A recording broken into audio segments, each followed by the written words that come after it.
Muito bem, pessoal, saudações, lá vamos nós de novo, agora começando o segundo trimestre com a matéria de zoologia, que talvez seja o assunto mais extenso da matéria de biologia do ensino médio. Então hoje, nessa aula, que vai ser longa, já aviso logo, nós vamos ver dois filos de animais, filo porífera e filo quinidária. Então agora, gente, a matéria de zoologia é a matéria que estuda o reino dos animais.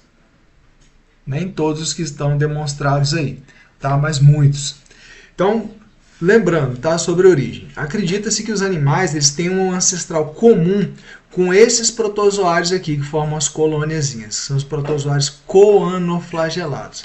Então, olha aqui, lá no passado distante, tinha um ancestral que deu origem aos coanoflagelados atuais e aos filos de animais. Tá? Talvez a novidade evolutiva mais destacada seja a multicelularidade para os animais. Mas tem uma outra novidade evolutiva que é bem característica dos animais, que está aqui. Ó. Além de serem multicelulares, os animais eles têm um embrião que passa por uma fase de blástula. Tá certo? Aí aqui tem os vários filos. Hoje nós vamos ver poríferos e quinidários. Tem filos aqui que nós não veremos. Os quitenófagos, por exemplo, nós não vamos ver.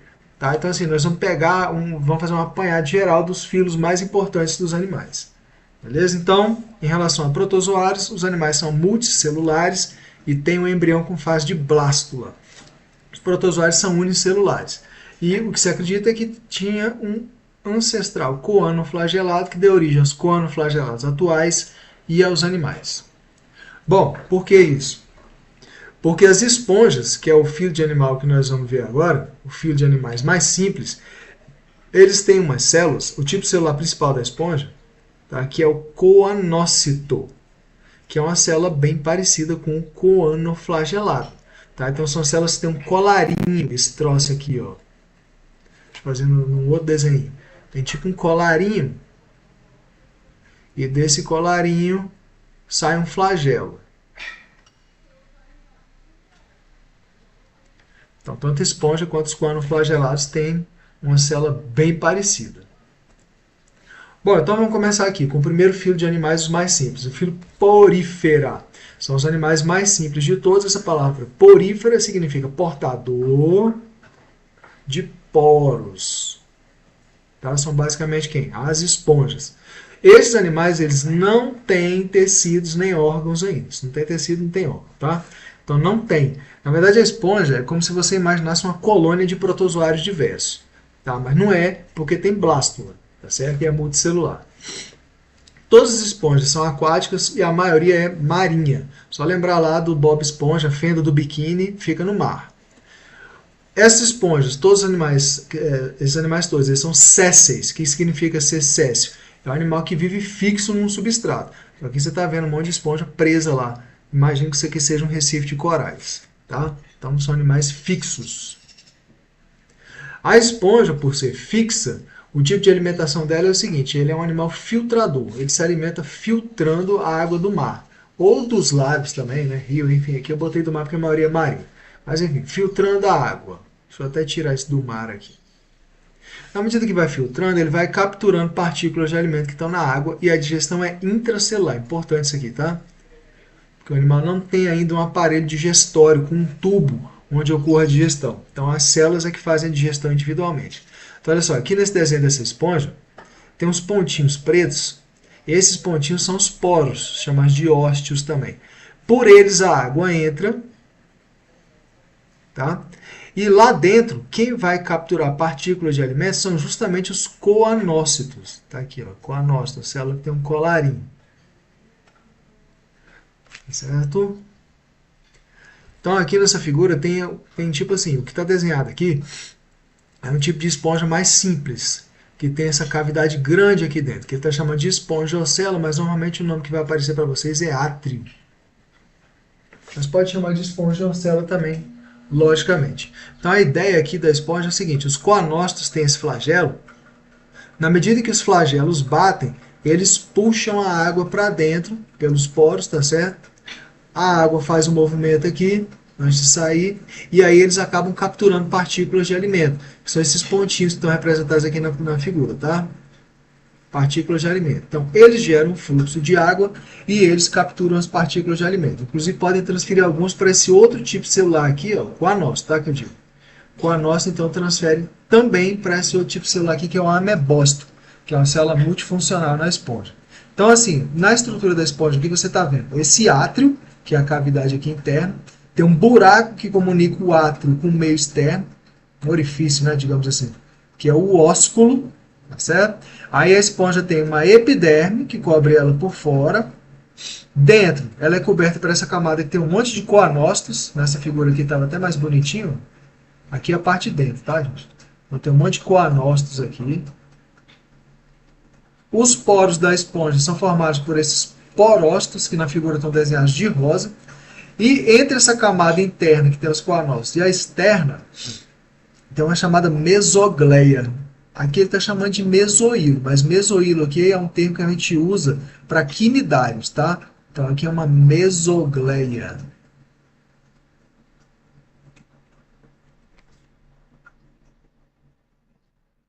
No que diz respeito aos tipos celulares, então aqui de novo uma esponja simples, aqui está o átrio, que é aquela cavidade que ela tem, o ósculo, que é a abertura por onde sai a água, aí que ele está mostrando. Então, olha só, pinacócitos, esse primeiro tipo de célula, são as células que revestem a epiderme, revestem a superfície externa do animal, que estão aqui desenhadinhos de azul. Porócitos já vimos, né? Formam os poros. Então está aqui um bendito poro por onde entra a água e as partículas de alimento. Os coanócitos são o tipo de célula principal, já vimos, que é a célula que tem um flagelo, que serve para fazer o quê? Gerar o fluxo de água e também capturar partículas de alimentos e realizar a digestão intracelular. Então, o tipo de célula principal das esponjas são esses mesmos, os coanócitos. Mas também tem outro tipo de célula bem importante, que são os amebócitos. Então, o amebócito ele é multifuncional. Deixa eu ver se eu acho um amebócito aqui na figura. Não estou vendo. Deixa eu ver se eu botei outro em outro lugar. Tem essa daqui, né? Mas nem sempre elas ficam só associadas com os coanócitos, não. Então, aqui nessa figura está de verdinho, ó. Esse aqui é um amebócito, que fica lá na mesogleia. Então, esses amebócitos, eles fazem um monte de coisas. Eles têm função de defesa, fagocitando coisas, né, estranhas, transportam substâncias que eles pegam, inclusive, dos coanócitos e terminam a digestão intracelular, tá? E geram outros tipos de células, inclusive os gametas. Tá? Então, quem gera são os amebócitos. São células bem multifuncionais. Bom, o corpo das esponjas ele é sustentado por dois tipos de coisas. Fibras de espongina, então são fibras proteicas dessa proteína aqui chamada espongina. Está aqui. Então, todas têm. E quase todas as esponjas vão ter espículas, que podem ser ou de carbonato de cálcio ou de sílica. Então, aqui ó, tem exemplos de espículas silicosas e espículas calcárias, que ajudam a sustentar o corpo da esponja. Para ela ficar com aquele formatinho de jarro, né? Pega lá a primeira figura. Pronto. Tipo esses jarrinhos aí. Isso aí é sustentado pelas fibras de espongina e pelas espículas. Bom, essas espículas, além de atuarem na sustentação, você está vendo que esses negócios são pontudinhos, né? Você gostaria de dar uma mordida? Uma dessas aqui, ó, que é silicosa, tipo vidro? Provavelmente não, né? Então, além de sustentar, elas atuam também na defesa do organismo. O animal que vai lá comer a esponja não vai ter uma experiência tão agradável, não vai querer repetir a experiência. Sobre a reprodução de esponjas, vários grupos de animais e de organismos em geral, né? Você pode dizer que tem reprodução sexuada ou assexuada. Aqui no caso ele está mostrando reprodução sexuada com fertilização interna, tá? Então os amebócitos geram os gametas se encontram, geram um zigoto que gera um embrião, uma blástula. Acho que ele está imaginando que a larva, na verdade, é esse aqui. É difícil, né? Figura científica é complicado. Isso aqui seria um embrião na fase de blástula ainda. Mas não é a larva, não. A larva é esse troço aqui. Certo? Então, essa fertilização ela pode ser interna ou externa. Ou saem das esponjas os espermatozoides e os óvulos, e a fertilização ocorre fora. Ou aqui no caso da figura, ele está botando os espermatozoides chegando em uma outra esponja para fertilizar óvulos nela. E também a sexuada. Então, exemplos de reprodução assexuada. Tem esse bendito desse brotamento. Vários outros organismos fazem ele também, né? Então aqui dessa esponja está brotando uma outra. que acabou até se destacando. Tá? Então brota uma esponja da outra, é um animal muito simples, não tem tecidos, né? E aqui é a fragmentação, tá? Em que se destacam os pedaços da esponja e esses pedaços podem dar origem a novas esponjas. Pode ser porque um peixe foi lá morder, arrancou pedaços e soltou pedacinhos, ou algum outro animal bateu lá e arrancou pedaço. Tá? Bom, sobre as formas das esponjas, esse tipo de esponja que nós estamos mostrando aqui até agora é o tipo mais simples, asconoide, tá? Que tem um átrio grande. Agora outras podem ter um átrio menor, essa daqui mesmo tem um átrio bem pequeno, mas a ideia aqui é circular água bastante tempo pelo mesoglea da esponja. Tá? Então aqui também tem ciconoide bem parecido com asconoide, mas a água passa por um pouco mais de coisa antes de chegar lá no átrio. Então a asconoide é o tipo mais simples. Esses formatos de esponja eles servem para essas classes aqui, a calcária e a demosponja. A maioria das esponjas é demosponja. Então sobre a classificação. Essas coisas, tá, gente? Esse formato das esponjas, classificação, isso não tem tanta relevância para as provas, não, tá? Então tem essa aqui, homoescleromorfa, que ele nem está mostrando aí na figura. Então são pouco numerosas, inclusive. Elas são mais raras. E são marinhas exclusivamente. Aliás, eu não vou começar por essa hexactinelida, não. Vamos para a classe calcária. Essa daqui, ó, a primeira que aparece aqui no cladograma. Então, a classe calcária são esponjas que têm espículos de carbonato de cálcio, como o nome já indica. Tá? E algumas formas larvais exclusivas. Demoesponja são as mais diversas. Tá? Inclusive tem representante de água doce e algumas não têm espículos. E essa hexactinelida, a gente pode ver elas lá nas profundezas do oceano. Então tem, como o nome indica, espículas silicosas com 6 pontas. Tá? E o corpo é um sincício, ou seja, todas as células se comunicam, é como se fosse uma célula só. Sobre a importância geral das esponjas, isso é coisa que é importante saber. Tá? Então, assim, para muitos animais, muitos seres vivos, muita coisa se repete, tá? Mas para a esponja, enfim, elas propiciam abrigo para outros organismos, peixes pequenos, crustáceos. Isso aqui parece um poliqueto, que é um anemídeo. As esponjas fazem ciclagem de nutrientes, porque a todo tempo elas ficam filtrando a água do mar, né, e removendo partículas. Inclusive diz que onde tem mais esponja é mais cristalina a água. Devolve alguns compostos simples para o ambiente, alguns nutrientes, né, porque gera esse fluxo. E tem interesse também na bioprospecção, que é o seguinte, procurar substâncias com interesse medicinal e farmacêutico ou também biotecnológico nesses organismos. Inclusive o livro, se não me engano, ele dá como exemplo o AZT, que foi um dos primeiros medicamentos usados no tratamento de AIDS, que é uma substância tirada de esponjas. Tá? Então, tem essas importâncias todas aí.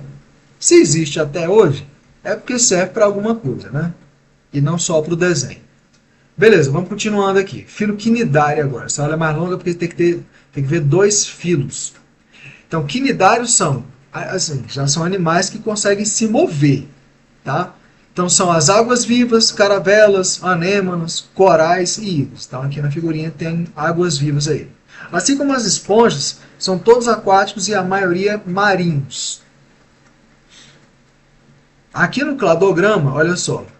Então, aqui está o ancestral, o ponto que eu estou botando aqui. Quando a gente faz isso, esse bendito bota essa bolinha, eu odeio isso. Mas aqui nesse ponto que eu estou indicando com a seta, aqui tem um ancestral em comum, tá? Dos poríferos com os quinidários. Então, quais são as novidades evolutivas dos quinidários? Basicamente, tem tecidos agora.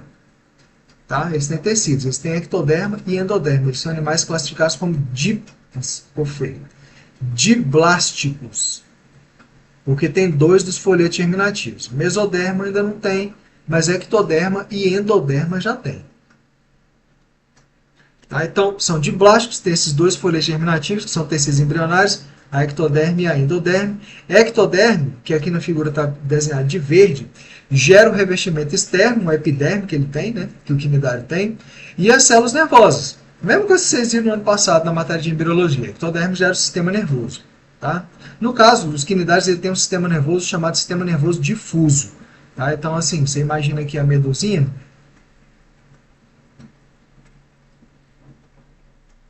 Então, o sistema nervoso dela são uma rede de células nervosas que se estende pelo corpo inteiro. Tá? Serve para processar informações simples. A endoderme gera revestimento interno da cavidade gastrovascular. Aqui ele está chamando de intestino mesmo, tá? Mas esse aqui que está de azul, isso aqui é a cavidade gastrovascular. Gastro de coisa digestória, né? E vascular de coisa circulatória. Porque os nutrientes são absorvidos aqui e se difundem para o resto do corpo.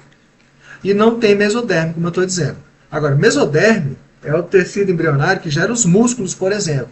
Então, no caso aqui dos quinidários, eles têm umas células chamadas mioepiteliais, e essas células não têm origem mesodérmica, tá? Mas são células que têm capacidade contrátil também.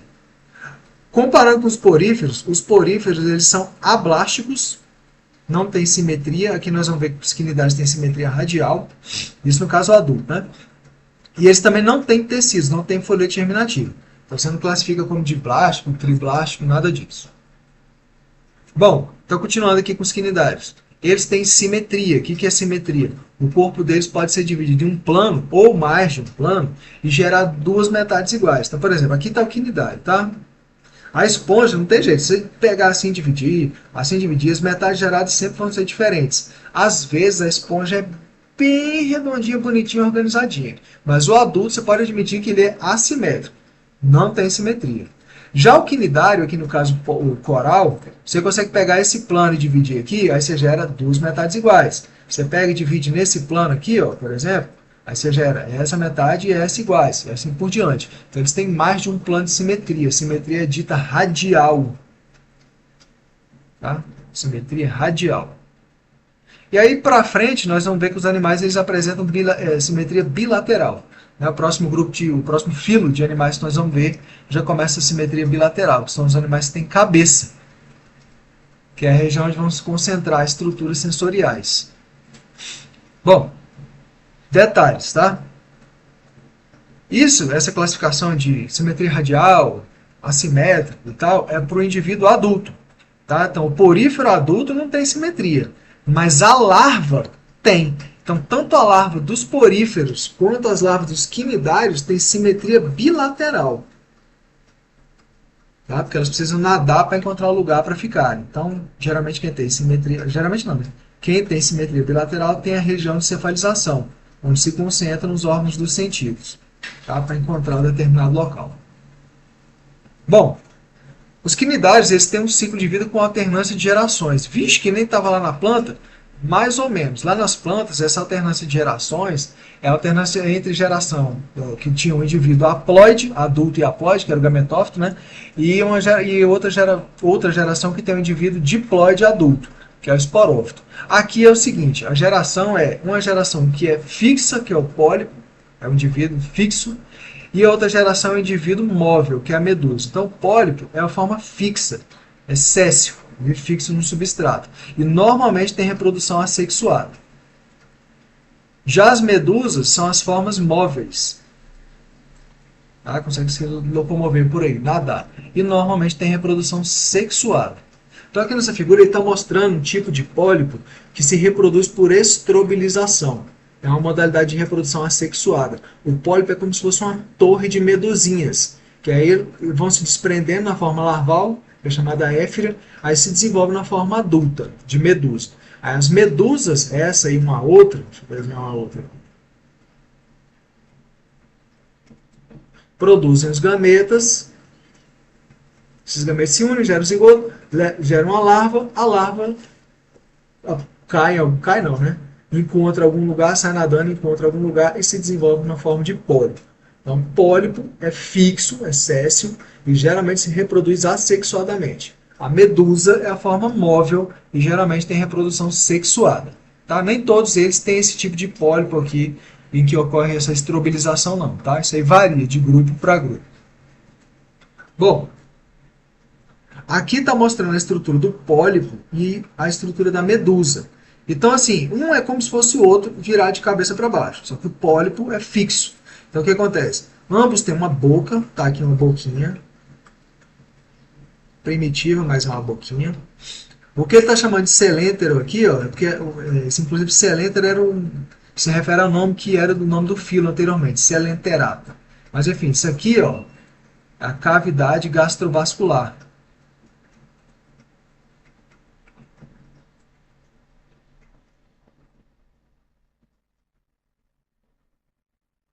Onde ocorre digestão extracelular e aí as células capturam algumas partículas de alimento e ocorre também digestão intracelular.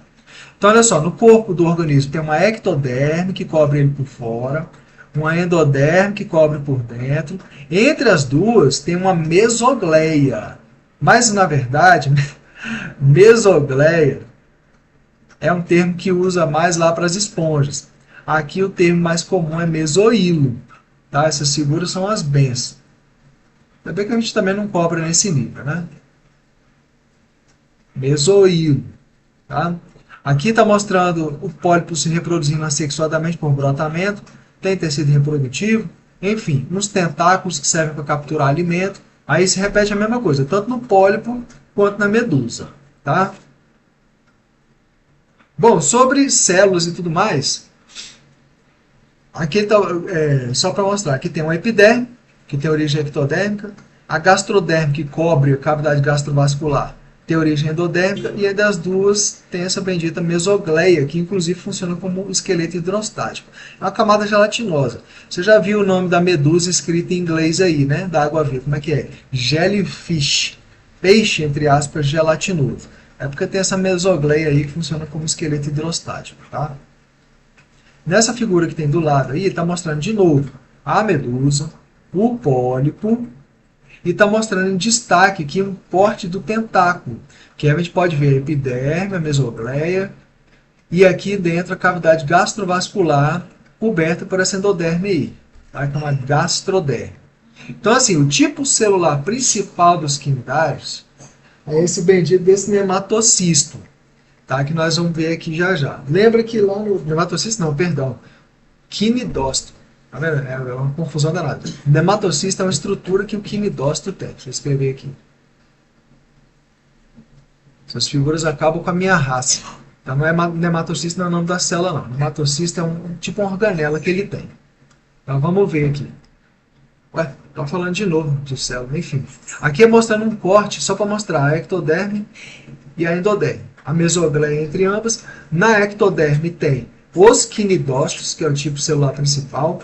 Tem células nervosas, tá? Eles têm um sistema nervoso difuso. E na endoderme tem um monte de células com cílios, que servem para movimentar a água e também capturam as partículas de alimento. Elas também liberam enzimas digestórias lá na cavidade gastrovascular para poder fazer a digestão. Eu repeti muito slide, podia ter feito isso mais fácil.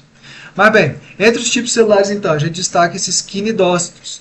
Então cuidado, lá nos poríferos, nas esponjas, a célula é o coanócito.